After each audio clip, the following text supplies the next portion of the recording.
أعوذ بالله السميع العليم من الشيطان الرجيم من همزه ونفخه ونفسه بسم اللہ الرحمن الرحیم۔ سورہ ضحیٰ۔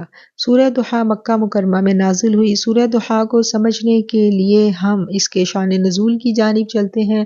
مکہ مکرمہ میں یہ وحی کے نزول کا ابتدائی زمانہ تھا۔ نبی کریم صلی اللہ علیہ وآلہ وسلم نزول وحی کے بعد جو فرشتہ آسمانوں سے آپ پر کلام لے کر اترتا تھا، آپ وہ کلام اپنے اصحاب کو سناتے اور آپ اس کلام کی تلاوت بھی کیا کرتے تھے۔ جب بھی کوئی نئی وحی آتی آپ سناتے تو مکہ میں اس وحی کے چرچے ہونے لگتے۔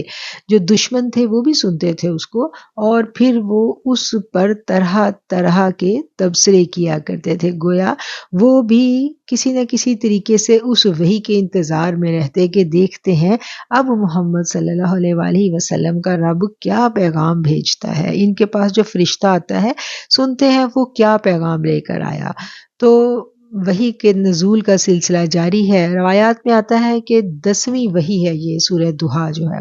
اس سے پہلے جتنی آیات آ چکی تھی، میرے آقا علیہ الصلوۃ والسلام ان آیات کی تلاوت بھی کیا کرتے تھے، اور آپ رات کے ٹائم تہجد کے وقت اٹھ کر جب قیام اللیل کرتے تو آپ آیات کی تلاوت کیا کرتے تھے۔ آپ کے بالکل برابر میں ابو لہب کا گھر تھا، اور ابو لہب کے گھر میں آپ کی تلاوت کی آوازیں بھی جایا کرتی تھیں۔ اور ام جمیل جو ہے اس نے جب دیکھا کہ بہت دن ہو گئے ہیں محمد صلی اللہ علیہ وآلہ وسلم نے کچھ نئی آیات کے بارے میں ذکر نہیں کیا، تو اب اس کو بھی بے چینی لگی۔ اب وہ بھی باتیں کرتی تھی، پھپتیاں کستی تھی اور کہا کرتی تھی کہ کیا بات ہے، کیا محمد صلی اللہ علیہ وآلہ وسلم کے رب نے ان کو چھوڑ دیا ہے؟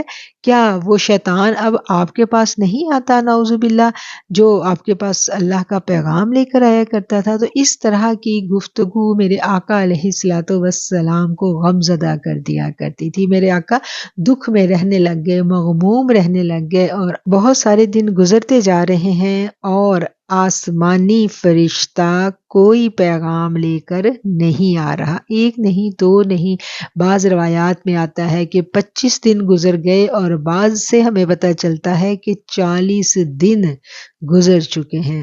اب تو گھر والے بھی پریشان ہیں، آقا علیہ الصلوۃ والسلام کی پیاری زوجہ بھی فکر مند ہیں۔ آپ کے غم میں شدت اس دن آئی جس دن آپ کی پیاری زوجہ خدیجہ الکبریٰ رضی اللہ تعالی عنہ نے بھی ایک دن آقا کو پوچھا کہ یا رسول اللہ، کہیں آپ کا رب آپ سے ناراض تو نہیں ہو گیا؟ تو یہ سننا تھا کہ میرے آقا کا چہرہ بدل گیا، اور یہی وہ وقت تھا کہ جب آقا کے چہرے سے وہ غم چھلکا تو آسمانوں سے اللہ تعالیٰ نے جبرائیل علیہ السلام کو روانہ کر دیا، اور جبرائیل علیہ السلام نے آتے ہی عرض کی وَالضُّحَىٰ وَاللَّيْلِ إِذَا سَجَىٰ مَا وَدَّعَكَ رَبُّكَ وَمَا قَلَىٰ وَالضُّحَىٰ، اور قسم ہے روشن دن کی۔ ضحیٰ کہتے ہیں جب صبح طلوع ہو جائے اور دن پوری طرح روشن ہو جائے، یعنی چاشت کا وقت، چاشت کے وقت کو ضحیٰ کہا جاتا ہے۔ اور والضحیٰ روشن دن کی قسم، واللیل اذا سجا، اور رات کی قسم جب وہ چھا جائے۔ ان دو قسموں کی تفسیر میں ہمیں مفسرین کے مختلف اقوال ملتے ہیں۔ جس طرح اللہ تعالیٰ نے ہر چیز کا جوڑا بنایا ہے، اسی طرح رات کا جوڑا دن کے ساتھ اور دن کا جوڑا رات کے ساتھ ہے، یعنی جب اندھیرا چھاتا ہے تو پھر روشنی ضرور نکلتی ہے۔ ان دو قسموں کی تفسیر میں مفسرین کرام لکھتے ہیں کہ جس طرح رات اور دن کا جوڑا ہے، یعنی جب دن ہے تو رات آنی ہی آنی ہے، جب خوشی ہے تو غم آئے گا ہی آئے گا۔ اسی طرح جب وحی آ رہی تھی خوشیوں کے دن تھے، تو اب کچھ دیر کا وقفہ آ گیا ہے۔ اگر وقفہ آیا ہے تو اس میں پریشانی کی بات نہیں ہے۔ اس رات کے بعد، اس وقفے کے بعد دوبارہ وحی ضرور آئے گی، اور غم کے بعد جس طرح خوشی ضرور ملتی ہے، ایک ہی وقت کبھی بھی تھما نہیں رہتا۔ ہاں یہ ہے کہ کبھی غم کا ٹائم لمبا ہو جاتا ہے اور کبھی خوشیوں کا ٹائم لمبا ہو جاتا ہے، بالکل ایسے ہی جیسے سال کے 12 مہینوں میں کچھ مہینے راتیں بڑی لمبی ہوتی ہیں اور کچھ مہینے ایسے بھی آتے ہیں جب راتیں بالکل چھوٹی سی ہوتی ہیں۔ تو یہ وقت اور حالات کا تغیر انسانی زندگی میں کسی نہ کسی طرح اثر انداز ہوتا رہتا ہے۔ خوشی غم کے لمحات کبھی یکساں نہیں رہتے۔ اللہ کی محبت نبی کریم صلی اللہ علیہ وآلہ وسلم کے قلب اطہر میں اتنی معجزن تھی، اتنا ٹھاٹھے مارتا سمندر تھا وہ محبت، کہ اگر کچھ دن اللہ کی طرف سے پیغمبر نہیں آیا تو میرے آقا جو تھے وہ پریشان بھی تھے، مغموم بھی تھے، رنجیدہ بھی تھے، اور اس غم اور پریشانی کی گھڑی میں ارد گرد والوں کے تانے یہ سب برداشت کرنا آسان نہیں تھا۔ امام جعفر والضحیٰ کے معنی میں لکھتے ہیں کہ والضحیٰ سے مراد وہ روشن دن ہے جب نبی کریم صلی اللہ علیہ وآلہ وسلم اس دنیا میں تشریف لائے، اور رات سے مراد معراج کی رات ہے۔ شاہ عبد الحق محدث دہلوی لکھتے ہیں کہ ضحیٰ کے معنی رخ انور کے لیے بطور استعارہ استعمال ہوئے ہیں، یعنی والضحیٰ کا معنی ہے کہ نبی کریم صلی اللہ علیہ وآلہ وسلم کا روشن چمکتا دمکتا چہرہ انور۔ آقا علیہ الصلوۃ والسلام کا چہرہ اتنا روشن، اتنا چمکدار ہوتا تھا کہ رات کے اندھیرے میں بھی اس چہرے سے کرنیں پھوٹ رہی ہوتی تھی، جیسے 14ویں کا چاند ایک دودھیا روشنی بکھیرتا ہے، بالکل اسی طرح رات کے اندھیرے میں میرے آقا علیہ الصلوۃ والسلام کا چہرہ جو تھا وہ روشنی بکھیرا کرتا تھا۔ حلیمہ سعدیہ جب نبی کریم صلی اللہ علیہ وآلہ وسلم کو لے کر اپنے گاؤں میں گئی ہیں تو ان کی ہمسائیوں نے ان سے کہا تھا کہ آپ کے پاس بہت پیسے آ گئے ہیں جو ساری رات آپ کے گھر میں چراغ جلتا رہتا ہے۔ انہوں نے کہا کہ میرے گھر تو کوئی چراغ نہیں چلتا۔ اچھا آج تم آنا اور دیکھنا وہ کس چیز کی روشنی ہے جو تمہیں میرے گھر میں نظر آتی ہے۔ اور اگلی شب ان کی سہیلیاں جب ان کے گھر میں جاتی ہیں تو دیکھتی ہیں کہ آقا علیہ الصلوۃ والسلام وہاں پالنے میں پڑے ہیں اور آپ کے وجود سے ایک ایسی لطیف روشنی پھوٹ رہی ہے جس روشنی نے ماحول کو منور کیا ہوا ہے۔ ماں عائشہ کی احادیث صحیحہ میں ہمیں حدیث ملتی ہے کہ آپ فرماتی ہیں کہ ایک دن میں گھر میں کچھ سینے کا کام کر رہی تھی، رات کا ٹائم تھا اور سوئی میرے ہاتھ سے گر جاتی ہے، چراغ بھی روشن نہیں تھا، میں سوئی ڈھونڈ رہی ہوں، مجھے سوئی نہیں مل رہی، تو اتنے میں میرے آقا تشریف لاتے ہیں اور میرے آقا کے چہرہ مبارک سے ایسی روشنی، ایسی نور کی کرنیں پھوٹ رہی تھیں کہ مجھے سوئی چمکتی ہوئی صاف دکھائی دی۔ اور یوں جو آقا سے محبت کرنے والے ہیں انہوں نے والضحیٰ کی تفسیر میں کیا کہا؟ انہوں نے والضحیٰ کی تفسیر میں کہا کہ والضحیٰ سے مراد آقا علیہ الصلوۃ والسلام کا رخ انور ہے، اور لیل سے مراد آقا علیہ الصلوۃ والسلام کی زلفیں ہیں، وہ سیاہ زلفیں جن کو جب گولڑے والوں نے دیکھا، گولڑے والوں نے جب ان کی زیارت کی تو وہ کہہ اٹھے، مکھ چن بدر شاشانی ہے، متھے چمک دی لاٹ نورانی ہے، کالی زلف تے اکھ مستانی ہے، مخمور اکھیاں ہن مدھوریاں، اس صورت نو میں جان آکھاں کہ جانے جہان آکھاں، سچ آکھاں تے رب دی میں شان آکھاں، جس شان تو شانہ سب بڑیاں، اے مشتاق اکھیاں کتھے جا اڑیاں۔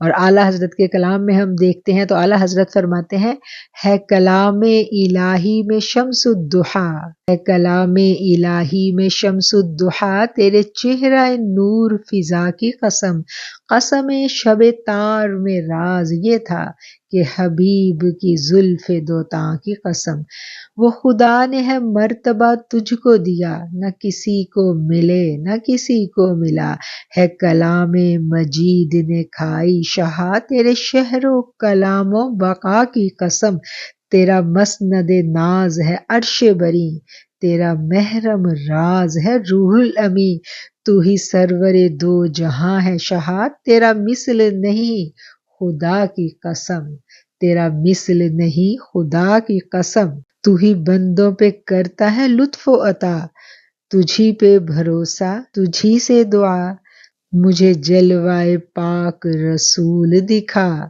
مجھے جلوائے پاک رسول دکھا، تجھے اپنے ہی عز و اعلیٰ کی قسم۔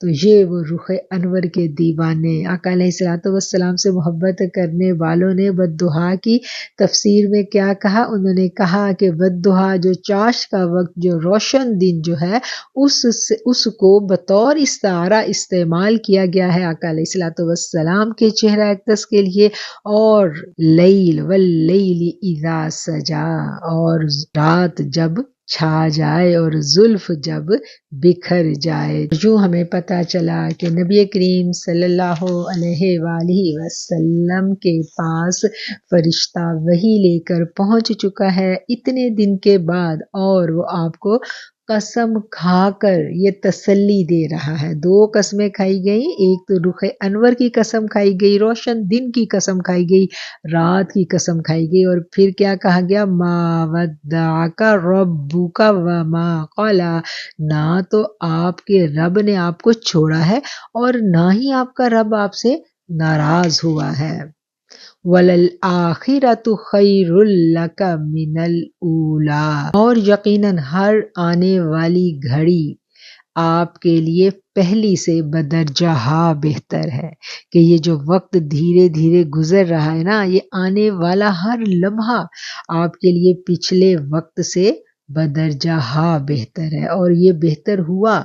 ابتدا میں نبی کریم صلی اللہ علیہ وآلہ وسلم کو بڑی مخالفتوں کا سامنا تھا، بڑے دشمن بن گئے تھے آپ کے، لیکن جو جان نثار ساتھی ملے وہ اتنے محبت کرنے والے کہ اپنی جان، مال، اولاد سب کچھ آپ پر لٹانے کے لیے ہر لمحہ وہ تیار رہتے، اور پھر آپ کی شان، آپ کا مرتبہ ہر لمحے بلند ہوتا جا رہا ہے۔ جب تک آپ حیات رہے تب بھی بلند ہوتا رہا، اور جب آپ پردہ فرما رہے ہیں تب بھی بلند ہو رہا ہے، اور قیامت تک بلند سے بلند تر ہوتا چلا جائے گا۔ وہ کیسے؟ وہ ایسے کہ نبی کریم صلی اللہ علیہ وآلہ وسلم پر ہر امتی درود بھیجتا ہے، ہر امتی آپ کے لیے دعا کرتا ہے۔ درود کیا ہے؟ درود ایک دعا ہے نا، درود ایک ایسی دعا ہے جس میں ہم رب سے التجا کرتے ہیں کہ اللہ ہمارے نبی مکرم صلی اللہ علیہ وآلہ وسلم کے درجات کو بلند فرما دیجیے۔ اتنی امت روز دعائیں کرتی ہے، بار بار دعائیں کرتی ہے، درود تو ہم ہر نماز میں پڑھتے ہیں، اور وہ دعائیں کرتی ہے امت، پھر ممبروں پر کھڑے ہو کر مؤذن اذان دیتے ہیں، اور اذان کے بعد بھی ہم درود پڑھتے ہیں، اور فرشتے بھی آقا پر درود و سلام بھیجتے ہیں، اور میرا رب کہتا ہے کہ میں تو خود نبی پر درود بھیجتا ہوں۔ اور میرے رب کا درود کیا ہے؟ میرے رب کا درود یہی تو ہے کہ وہ آپ کی شان کو بلند سے بلند کرتا جا رہا ہے، آپ کو تسلی دی جا رہی ہے کہ آپ کا رب آپ سے ناراض بھی نہیں ہے، اور آپ کے رب نے آپ کو چھوڑا بھی نہیں ہے، اور وہ تو آپ کو اتنا نوازے گا، اتنا عطا کرے گا کہ ہر آنے والا لمحہ آپ کے لیے پچھلے لمحے سے بہتر ہوگا۔ وَلَسَوْفَ يُعْطِيكَ رَبُّكَ فَتَرْضَىٰ، اور عنقریب وہ آپ کو اتنا عطا فرمائے گا کہ آپ راضی ہو جائیں گے۔ دنیا اللہ کو راضی کرنے میں لگی ہوئی ہے، اور میرا رب کس کو راضی کرنے میں لگا ہے؟ میرا رب کہتا ہے کہ اے محبوب، اے پیغمبر اعظم، اے محمد مصطفیٰ صلی اللہ علیہ وآلہ وسلم، میں ان قریب آپ کو اتنا دوں گا کہ آپ راضی ہو جائیں گے۔ سیدنا علی کرم اللہ وجہہ سے مروی ہے کہ نبی کریم صلی اللہ علیہ وآلہ وسلم نے ارشاد فرمایا، میں اپنی امت کے لیے شفاعت کرتا رہوں گا یہاں تک کہ میرا رب مجھے ندا کرے گا اور پوچھے گا کہ اے محمد، کیا آپ راضی ہو گئے ہیں؟ میں عرض کروں گا ہاں میرے پروردگار، میں راضی ہو گیا ہوں۔ خدا کی رضا چاہتے ہیں دو عالم، خدا کی رضا چاہتے ہیں دو عالم، خدا چاہتا ہے رضائے مصطفیٰ۔ اگر کوئی اپنا بھلا چاہتا ہے، اسے چاہیے جس کو خدا چاہتا ہے۔ خدا کی رضا مصطفیٰ چاہتے ہیں، مصطفیٰ خدا کی رضا چاہتا ہے، درود ان پر بھیجو، سلام ان پر بھیجو، یہی مومنوں سے خدا چاہتا ہے۔ وَلَلْآخِرَةُ خَيْرٌ لَكَ مِنَ الْأُولَىٰ وَلَسَوْفَ يُعْطِيكَ رَبُّكَ فَتَرْضَىٰ، اور آپ کا رب عنقریب آپ کو اتنا دے گا کہ آپ راضی ہو جائیں گے۔ اور وہ محبوب پیغمبر کب راضی ہوں گے؟ جب ان کی ساری امت دوزخ سے نکال کر جنت میں ڈال دی جائے گی، اس وقت تک وہ راضی نہیں ہوں گے۔ اللہ تعالیٰ نے دنیا میں سب سے حسین جس کو پیدا کیا پیغمبروں میں، ان کے قصے ہمیں قرآن میں ملتے ہیں، اور وہ قصے ہیں حضرت یوسف علیہ السلام کے۔ حضرت یوسف علیہ السلام کا ایسا حسن تھا کہ ان کے حسن کو دیکھ کر مصر کی عورتوں نے اپنی انگلیاں کاٹ لی تھی۔ حسن یوسف پہ کٹی مصر میں انگشت زنا، سر کٹاتے ہیں تیرے نام پہ مردان عرب۔ ہمارے نبی کا حسن ایسا تھا، ہمارے نبی کی شان ایسی تھی، اور ہمارے نبی سے محبت کرنے والوں کی محبت ایسی تھی کہ انہوں نے انگلیاں تو کیا، انہوں نے تو اپنے سر پیش کر دیے، اپنی جانوں کے نذرانے پیش کر دیے، لیکن اس محبت میں وہ رب کی قربتوں کی معراج پا گئے۔ لَسَوْفَ يُعْطِيكَ رَبُّكَ فَتَرْضَىٰ أَلَمْ يَجِدْكَ يَتِيمًا فَآوَىٰ۔ اب رب پوچھ رہا ہے کہ کیا اس نے آپ کو یتیم پایا اور پھر اپنی آغوش رحمت میں جگہ نہیں دی؟ وَوَجَدَكَ ضَالًّا فَہَدَىٰ، اور آپ کو اپنی محبت میں خود رفتہ پایا تو منزل مقصود تک پہنچا دیا۔ اب یہ جو آیت نمبر 7 ہے، یہ بہت امپورٹنٹ آیت ہے، اس لحاظ سے امپورٹنٹ آیت ہے کہ اس آیت میں بھی بعض نادان تفسیر بیان کرتے ہوئے، تفسیر تو کیا ایون ترجمہ بیان کرتے ہوئے وہ الفاظ کی حقیقت کو نہیں سمجھتے، اور نادانی میں ایسے تراجم بیان کیے گئے ہیں، ایسے تراجم لکھے گئے ہیں اس آیت کے، جس کی وجہ سے مقام مصطفیٰ، شان مصطفیٰ، اس کی حدود کو پامال کیا گیا ہے۔ اور مقام مصطفیٰ، شان مصطفیٰ، یہ مسلمان کے لیے سب سے سینسٹیو معاملہ ہے۔ محبتوں میں، عقیدتوں میں، ادب و احترام میں ایک مسلمان کو اتنا زیادہ مؤدب اور باادب رہنے کا حکم ہے، یہاں تک کہا گیا کہ نبی کے سامنے اپنی آوازوں کو بھی بلند مت کرو، ایسے مت ان کو پکارو جیسے تم ایک دوسرے کو پکارتے ہو، اور اگر تم ایسا کرو گے، ان کے ادب میں کمی کرو گے، تو تمہارے اعمال گر جائیں گے اور تمہیں پتہ بھی نہیں چلے گا۔ اور جہاں قرآن کی بات آتی ہے تو عربی زبان میں بڑی وسعت ہے، عربی کا ترجمہ اردو میں ہو ہی نہیں سکتا۔ اس کو کرنے کے لیے جن لوگوں نے بھی کوشش کی ہے، وہ صرف ایک کوشش ہے، وہ حتمی ترجمہ کہیں بھی نہیں ہے، کسی بھی لینگویج میں یہ قوت ہی نہیں ہے، یہ وسعت ہی نہیں ہے کہ وہ عربی زبان کا ترجمہ صحیح طور پر کر سکے۔ یہ تو ایک تعارف ہے جو ہم حاصل کرنے کے لیے آسانی کے ساتھ تراجم پڑھتے ہیں، تراجم سیکھتے ہیں، اور تراجم کرنے والے تراجم کرتے ہیں۔ حالانکہ جو تراجم کرنے والے ہیں ان کو بھی اس چیز کا احساس ہے، وہ بھی اس چیز کو جانتے ہیں کہ وہ تراجم کا صحیح معنوں میں حق ادا کر ہی نہیں سکتے۔ اس آیت کے اگر لفظی تراجم کو دیکھا جائے تو بات حدود ادب سے تجاوز کر جاتی ہے۔ میں وہ الفاظ بھی یہاں دہرانا نہیں چاہوں گی، میں ان الفاظ کو بھی اپنی زبان سے دہرانا یہاں بے ادبی تصور کروں گی، اور یہاں جو ترجمہ لکھا گیا ہے میں وہ پڑھ کر آپ کو سناتی ہوں۔ وَوَجَدَكَ ضَالًّا فَہَدَىٰ، اور اس نے آپ کو اپنی محبت میں خود رفتہ پایا، اور اس نے پایا آپ کو ضَالًّا۔ اب یہ ضَالًّا ایسا لفظ ہے جس کے معنی اور مفہوم میں بڑی وسعت ہے۔ آپ خود چیک کر لیجئے، آپ کو پتہ چلے گا کہ ضَالًّا کا مطلب اپنے اندر کتنی وسعت رکھتا ہے۔ اس کا ایک معنی جو بیان کیا جاتا ہے وہ ہے گم گشتہ، یعنی رستہ گم کر بیٹھنا۔ اب نبی کریم صلی اللہ علیہ وآلہ وسلم کون سے ایسے رستے کی تلاش میں تھے جو آپ کو نہیں مل رہا تھا، جو آپ پا نہیں رہے تھے راہ جس کی آپ کو تلاش تھی، جس پر میرا رب کہتا ہے فہدا، پس میں نے آپ کو راہ دکھائی۔ اس آیت کو سمجھنے کے لیے نبی کریم صلی اللہ علیہ وآلہ وسلم کی زندگی کے ابتدائی دور کی جانب چلتے ہیں۔ میرے آقا علیہ الصلوۃ والسلام جب سے دنیا میں تشریف لائے اور جب سے آپ نے اپنی زندگی کے ماہوں سال گزارے، سب معاشرہ گواہ تھا کہ آپ عام بچوں کی طرح نہیں تھے۔ میرے آقا عام لوگوں کی طرح نہیں تھے، عام نوجوانوں کی طرح نہیں تھے۔ آپ شروع سے ہی سب سے الگ مزاج رکھتے تھے، زیادہ تر آپ خاموش رہتے تھے، اور پھر جوں جوں وقت گزرتا چلا گیا آپ کے اندر اللہ تعالیٰ کی ایسی محبت تھی، آپ کے اندر اللہ کی چاہت کا ایک ایسا سمندر موجزن تھا کہ وہ دھیرے دھیرے آپ کو انسانوں سے دور لے جاتا گیا۔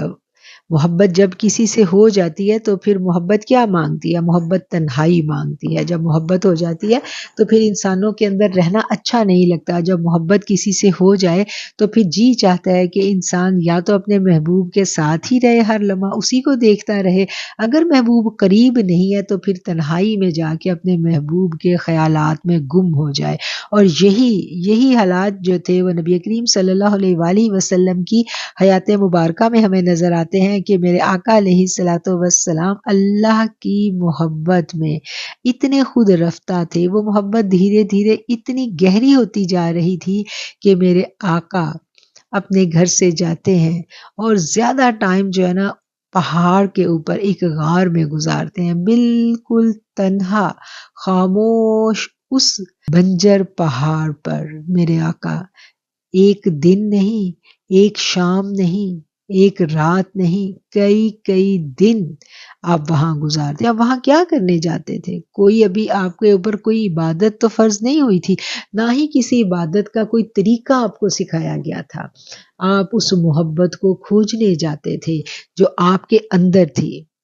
اسی طرح جب عشق حقیقی کسی روح کے اندر آج بھی اس دنیا میں بھی معجزن ہوتا ہے تو اس کو سمجھ نہیں آ رہی ہوتی کہ یہ میرے اندر کیا تبدیلی آ رہی ہے، اور وہ انسان بھی عجیب اپنے اندر بے قراری اور بے چینی محسوس کرتا ہے، دیوانوں کی طرح وہ کبھی تنہائیوں میں جاتا ہے، کبھی ہجوم میں ڈھونڈتا ہے، کبھی ادھر کبھی ادھر، اس کو نہیں سمجھ آ رہی کہ یہ کیا ہے، اور پھر کہیں نہ کہیں کوئی رہبر، کوئی مینٹور اس کو مل جاتا ہے جو اس کو لے جا کر در مصطفیٰ تک پہنچا دیتا ہے۔ بالکل اسی طرح میرے آقا علیہ الصلوۃ والسلام بھی اللہ کی محبت میں، عشق حقیقی میں خود رفتہ تھے، ڈھونڈ رہے تھے کہ یہ جو میرے اندر جذبہ ہے، میرے اندر جو محبت کا ٹھاٹھے مارتا سمندر مجھے بے قرار کر رہا ہے، یہ محبت کس کی ہے؟ میں اس کو کیسے ڈھونڈوں؟ میں اس کو کیسے دیکھوں؟ میں اسے کہاں پاؤں؟ آپ کو کچھ بھی اچھا نہیں لگ رہا، آپ اپنا کھانا جو ہے وہ لے کر ایک ہفتے کا کھانا جو ہے وہ ماں خدیجہ آپ کو دیتی ہیں، اور آپ وہ کھانا لے کر غار میں چلے جاتے ہیں، اور وہ جب جاتی ہیں تو کھانا بھی وہیں پڑا ہوتا تھا۔ تو کیا ہے کہ آپ غار ہرا میں کیا کرنے جاتے تھے؟ اسی محبت کو پانے، اسی ہستی کو ڈھونڈنے جس کی محبت آپ کے اندر موجزن تھی۔ تو یہاں جو دولن کا مطلب آیا ہے وہ یہ آیا ہے جس کو کچھ نادان لوگ کسی اور معنی میں بیان کرتے ہیں، اس لیے قرآن کریم بہت محتاط انداز میں پڑھنے کی کتاب ہے۔ اس کو عشق مصطفیٰ کی اینک لگائے بغیر اگر کوئی پڑھے گا تو یہ اس کی سمجھ میں نہیں آئے گی۔ سمجھ میں کیا آئے گی کہ بہت سارے لوگ ہیں جو اسی قرآن سے گمراہ ہو جاتے ہیں، اور بہت سارے لوگ ہیں جو اس سے ہدایت پا لیتے ہیں، اور ہدایت پانے کا ایک ہی رستہ ہے، ایک ہی راہداری ہے کہ محبت عقیدت مصطفیٰ صلی اللہ علیہ وآلہ وسلم، محبت کے ساتھ، عقیدت کے ساتھ ہم پڑھیں گے تو الفاظ ہمیں خود بتائیں گے کہ ان کے اندر کون سے معنی اور مفہوم پوشیدہ ہیں۔ تو میرا رب کیا کہہ رہا ہے؟ میرا رب فرما رہا ہے کہ ہم نے آپ کو اپنی محبت میں خود رفتہ پایا اور آپ کو راہ دکھائی۔ کیا راہ دکھائی؟ پھر وہی غار ہرا تھی، وہی تنہائی تھی۔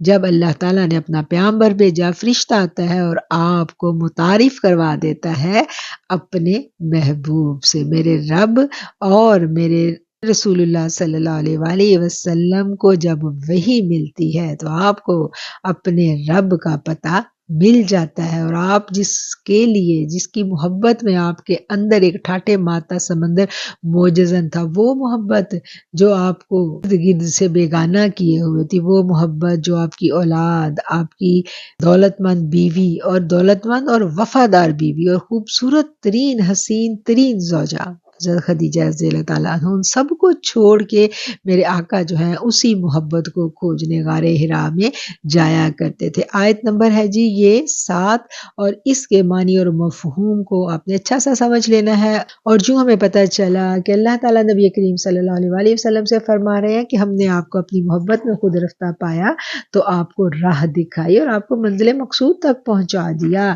وَوَجَدَكَ عَائِلًا فَأَغْنَىٰ، اور آپ کو حاجت مند پایا تو غنی کر دیا۔ غنی کیا ہے؟ بے نیاز کر دیا۔ حاجت مند کس چیز کے حاجت مند تھے میرے آقا؟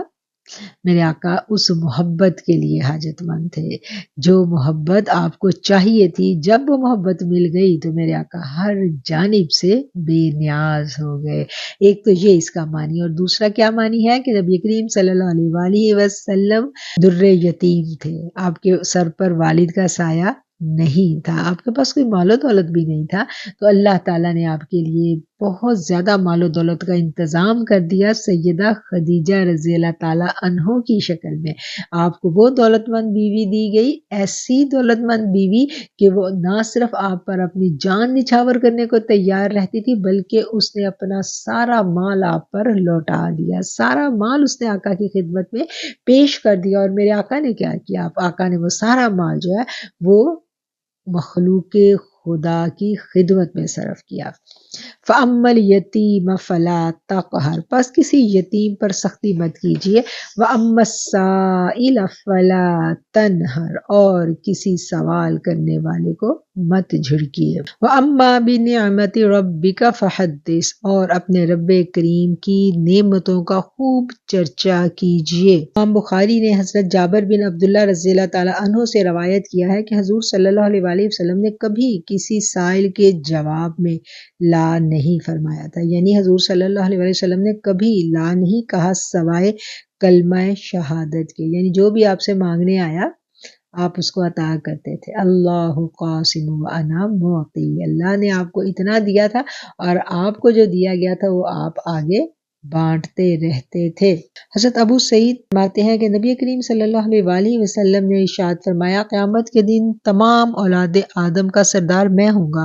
یہ بات میں فخریہ نہیں کہہ رہا بلکہ حقیقت کا اظہار ہے۔ اس روز حمد کا پرچم میرے دست مبارک میں ہوگا۔ یہ بات میں فخریہ نہیں کہہ رہا بلکہ حقیقت کا اظہار ہے۔ اس دن تمام نبی آدم علیہ السلام اور ان کے علاوہ جتنے ہیں سب کو میرے پرچم کے نیچے پناہ ملے گی۔ قیامت کے دن سب سے پہلے زمین میں سے میں باہر آؤں گا۔ یہ بات میں فخریہ نہیں کہہ رہا بلکہ اظہار حقیقت ہے۔ ہر نعمت کا شکر ادا کرنا انسان پر واجب ہے۔ اما بنعمت ربک فحدث، اور اپنے رب کریم کی نعمتوں کا خوب چرچا کیجیے۔ صدق اللہ العظیم۔ اب اسی مضمون کے اوپر اگلی صورت ہے سورہ الم نشرح۔ الم نشرح لک صدرک، کیا ہم نے آپ کی خاطر آپ کا سینہ کشادہ نہیں کر دیا؟ ووضعنا عنک وزرک، اور ہم نے اتار دیا آپ پر سے آپ کا بوجھ۔ پہلے ہم اشرح کا معنی سمجھ لیتے ہیں۔ علامہ آلوسی نے اس کی وضاحت میں لکھا ہے کہ اشرح اصل میں کشادگی اور فراخی کا مفہوم ادا کرتا ہے۔ کسی الجھی ہوئی اور مشکل بات کی توضیح کو بھی شرح کہا جاتا ہے۔ شرح کا لفظ دلی مسرت اور قلبی خوشی کے لیے بھی استعمال ہوتا ہے۔ شرح صدر سے مراد یہ لی جاتی ہے کہ سینے کو اس طرح سے کشادگی نصیب ہو جائے کہ اللہ کا کلام اپنے ظاہری اور باطنی معنی مفہوم کے ساتھ دل و روح میں سما جائے۔ تو شرح صدر کا کیا مطلب ہے کہ آپ کے سینے کو اتنی کشادگی دے دی گئی کہ اللہ تعالیٰ آپ پر وحی کا نزول کرتے اور میرے آقا علیہ الصلوۃ والسلام اس وحی کو سمجھتے، اس کے معنی اور مفہوم پوری طرح آپ کے عقل و فہم میں اللہ تعالیٰ اتار دیتے تھے۔ اور ایک طرف ہم دیکھتے ہیں کہ جب حضرت موسیٰ علیہ السلام کو نبوت ملی تو اللہ تعالیٰ نے حضرت موسیٰ علیہ السلام سے کہا کہ اب تم جاؤ دعوت کا کام کرو، جا کے دعوت دو، موسیٰ کی طرف چلے جاؤ۔ تو انہوں نے آگے سے کیا کہا تھا؟ انہوں نے کہا تھا کہ اللہ میرا سینہ کھول دے۔ دعا کی تھی نا موسیٰ علیہ السلام نے، ربی شرح لی صدری، کہ رب میرے سینے کو کھول دے، ویسر لی امری، اور میرے کام کو آسان فرما دے۔ اور یہاں میرا رب خود نبی کریم صلی اللہ علیہ وآلہ وسلم سے کہہ رہا ہے کہ کیا انہوں نے تو مانگا نا، انہوں نے گھٹن محسوس کی اور انہوں نے کہا کہ یہ مشکل کام ہے، میں نہیں کر پاؤں گا، میرے سینے کو کشادگی دے۔ اللہ کے احکامات کو اپنے سینے میں سمونا آسان نہیں ہوتا۔ ابھی ہم نے قرآن پڑھا ہے، ہم سمجھ رہے ہیں نا کہ جب ہم احکامات الہیہ کو پڑھتے ہیں تو ان پر پورا عمل کرنے کے لیے جو اسپرچول انرجی ہمیں چاہیے ہوتی ہے ہم وہ اپنے اندر نہیں پاتے، اور اس اسپرچول انرجی کو پانے کے ٹپس طریقے ابھی ہم پڑھ کے آئے ہیں سورہ مزمل میں۔ تو وہ چیز آپ کے اندر اللہ کی رحمت سے پیدا ہوتی ہے، اور اسی نعمت کے لیے موسیٰ علیہ السلام نے اللہ سے دعا کی تھی، اور وہی نعمت جو ہے میرا رب بن مانگے ہمارے نبی مکرم صلی اللہ علیہ وآلہ وسلم کو عطا کر رہا ہے۔ اور عطا کرنے کے بعد میرا رب فرما رہا ہے کہ کیا ہم نے آپ کے سینے کو کھول نہیں دیا؟ اب وہ جو پیغامات، وہ جو وحی رسول اللہ صلی اللہ علیہ وسلم پر آ رہی ہے، ایسا نہیں ہے کہ آپ پر وہ آ رہی ہے تو آپ کو آگے اس کو پہنچانا مشکل لگ رہا ہے۔ میرے آقا نے کبھی یہ نہیں کہا کہ اللہ مجھے میرے سینے کو کھولا، آپ نے نہیں کہا، اللہ نے خود کہا کہ کیا ہم نے آپ کا سینہ کھول نہیں دیا، اور آپ کے اوپر جو بوجھ تھا کیا ہم نے وہ اتار نہیں دیا؟ موسیٰ علیہ السلام نے کیا کہا تھا کہ اللہ میرے سینے کو کھول دے۔ فرق مطلوب و طالب میں دیکھے کوئی، قصہ طور و معراج سمجھے کوئی بے ہوش جلووں میں گم ہے کوئی، کس کو دیکھا یہ موسیٰ سے پوچھے کوئی، آنکھ والوں کی ہمت پہ لاکھوں سلام، مصطفیٰ جان رحمت پہ لاکھوں سلام۔ یہ جو صورتیں ہیں نا والضحیٰ اور النشرہ، یہ تو نبی کریم صلی اللہ علیہ وآلہ وسلم کی ثنا خوانی کرتی ہیں۔ یہ صورتیں ہم پڑھتے ہیں تو آقا کا مقام اور مرتبہ ہم پر کھلتا چلا جاتا ہے، اور میرا رب خود کہہ رہا ہے کہ ہم نے آپ پر سے آپ کا بوجھ اتار نہیں دیا، وہ بوجھ جس نے آپ کی پیٹھ کو بوجھل کر دیا تھا۔ الذی انقض ظہرک۔ مولانا شبیر احمد عثمانی اس آیت کی تفسیر میں لکھتے ہیں، اس میں علوم و معارف کے تمام سمندر اتار دیے گئے اور لوازم نبوت اور فرائض رسالت برداشت کرنے کو بڑا وسیع حوصلہ آپ کو دے دیا گیا۔ اب یہ جو بوجھ کا ذکر ہے، اس کی تشریح میں حضرت شاہ ولی اللہ لکھتے ہیں، یعنی وہ بوجھ جس نے آپ کی پشت کو بوجھل بنا دیا تھا۔ اپنی قوم کی کھلی گمراہی کو دیکھ کر آپ کو بہت تکلیف ہوتی، ان کا بے جان بتوں کو پوجنا،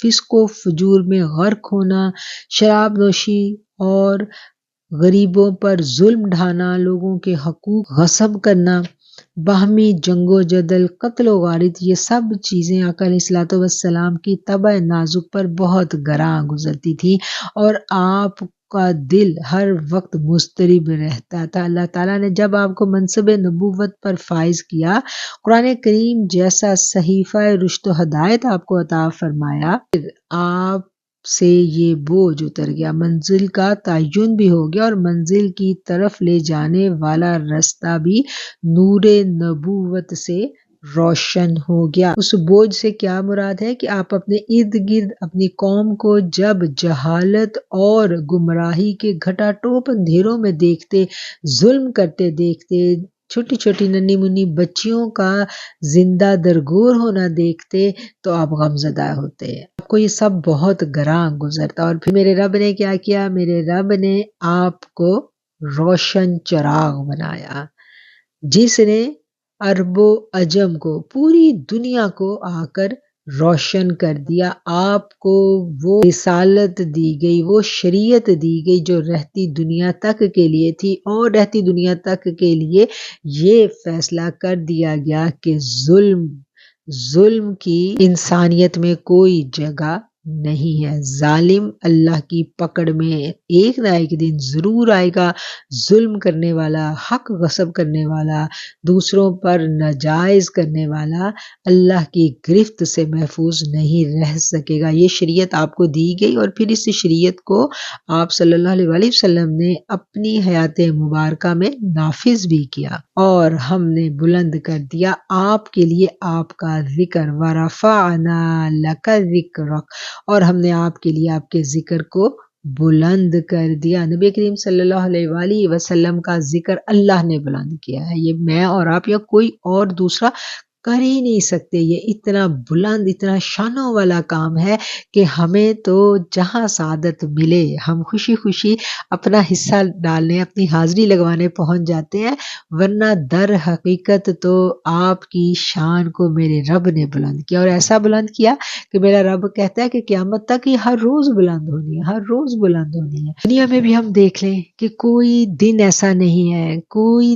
لمحہ ایسا نہیں ہے کہ دنیا میں اذان رکی ہو، دنیا حصوں میں بٹی ہوئی ہے، دنیا کے ہر کونے میں ہر لمحہ مسلمان جو ہیں وہ درود پڑھنے والے بھی موجود ہیں، اذانیں دینے والے بھی موجود ہیں، اور نبی کریم صلی اللہ علیہ وآلہ وسلم کی شان میں قصیدے پڑھنے والے بھی موجود ہیں۔ آقا علیہ الصلوۃ والسلام سے ہماری محبت کا تقاضا یہ ہے کہ ہم آپ کے ساتھ اپنی محبت کا اظہار کریں، اور محبت کا اظہار کیسے ہوتا ہے؟ محبت کا اظہار ہوتا ہے آپ کی شان بیان کر کے۔ جہاں بھی ہمیں موقع ملے ہم رسول اللہ صلی اللہ علیہ وآلہ وسلم کی شان بیان کریں۔ اسی لیے تو جب ہم اپنی محافل منعقد کرتے ہیں تو سب سے پہلے ہمارا کیا اصول ہوتا ہے کہ ہم لوگ تلاوت کلام پاک سنتے ہیں، پھر اس کے بعد اپنے نبی کی شان بیان کی جاتی ہے۔ وہ ہماری اپنے نبی سے محبت کا اظہار ہے۔ آپ کی شان بیان کی جائے، آپ کی سیرت کی باتیں بیان کی جائیں، اور آپ کی محبت کو دوسروں تک پہنچایا جائے۔ محبت جو ہے نا، یہ سینوں سے سینوں تک جاتی ہے۔ محبت جو ہے یہ کوئی وظیفوں سے نہیں ملے گی۔ محبت کیسے ملے گی؟ محبت تو محبت والوں کی صحبت سے ملے گی۔ تو ہمیں محبت والوں کی صحبت جو ہے وہ بھی اختیار کرنی چاہیے، اس کے لیے بھی ہمیں کوشاں رہنا چاہیے۔ اگلی آیت ہے فَإِنَّ مَعَ الْعُسْرِ يُسْرًا، إِنَّ مَعَ الْعُسْرِ يُسْرًا، بے شک ہر مشکل کے ساتھ آسانی ہے، اور بے شک ہر مشکل کے ساتھ آسانی ہے۔ إِذَا فَرَغْتَ فَانصَبْ، پس جب آپ فارغ ہوں ریاضت میں لگ جائیں۔